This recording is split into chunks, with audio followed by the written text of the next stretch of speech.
Assalamualaikum warahmatullahi wabarakatuh. Kami dari kelompok 3 akan mempresentasikan tentang faktor internal dalam bisnis. Dalam kelompok kami ada 5 anggota anak. Yang pertama, saya sendiri Inka Bella Adila Anggraini. Yang kedua, Kurota Ayunina. Yang ketiga, Redaniar Karisma. Dan yang keempat, Sala Ayatna. Yang kelima, Suka Anissa. Analisis internal yaitu mengidentifikasi dan menentukan secara cermat kekuatan dan kelemahan perusahaan atau profil perusahaan.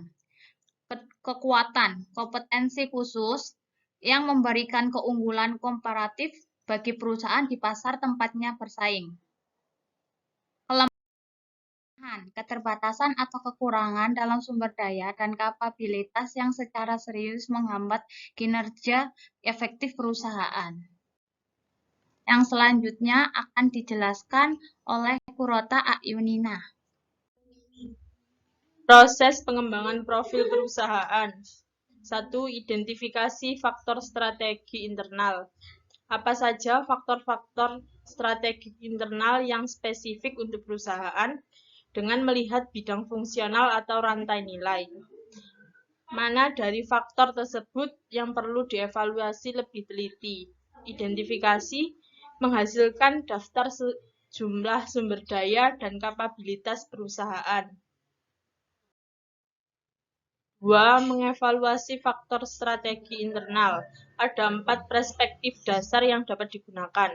1. Perbandingan dengan kinerja historis. 2. Memperhatikan tahap dalam evolusi industri. 3. Perbandingan dengan pesaing kunci. 4. Perbandingan dengan key sukses faktor dalam industri tempat perusahaan bersaing.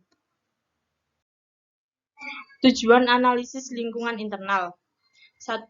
Identifikasi kekuatan dan kelemahan perusahaan.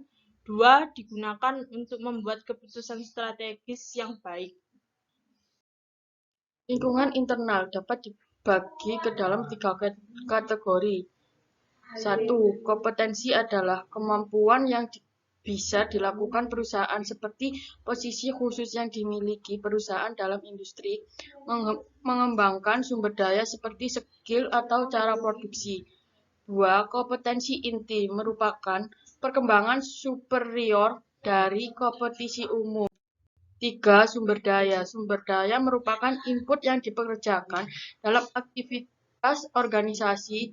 Sumber daya yang dimiliki perusahaan sangat beragam. Tahapan proses analisis internal. 1. Melakukan identifikasi faktor-faktor internal yang strategis. 2. Melakukan perbandingan informasi masa lalu dengan standar perusahaan. 3. Profil perusahaan selanjutnya akan menjadi input dalam perumusan strategi. Identifikasi faktor strategik internal.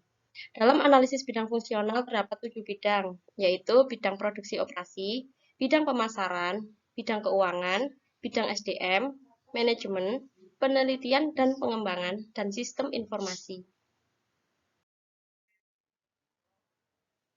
Dalam bidang produksi operasi, terdapat biaya dan ketersediaan bahan baku, hubungan dengan pemasok, sistem pengendalian persediaan, lokasi fasilitas, tata letak peralatan, dan fasilitas lainnya. Sedangkan dalam bidang pemasaran, terdapat analisis pelanggan, evaluasi kebutuhan, kemauan, dan keinginan pelanggan dengan survei pelanggan, analisis informasi konsumen, evaluasi strategi posisi pasar, mengembangkan profil pelanggan, dan menetapkan strategi segmentasi pasar yang optimal. Bidang keuangan terdiri atas 3 keputusan dalam bidang keuangan, yaitu keputusan investasi, keuangan, dan dividen. Bidang litbang, fasilitas litbang, kualifikasi SDM di bidang litbang, sumber daya litbang. Manajemen dan SDM, struktur organisasi, sistem pengendalian organisasi secara keseluruhan, bidang sistem informasi, ketepatan waktu dan akurasi sistem informasi untuk keputusan strategis dan teknis dan operasional, relevansi informasi. Sekian presentasi dari kelompok 3. Kurang lebihnya saya mohon maaf. Terima kasih. Wassalamualaikum warahmatullahi wabarakatuh.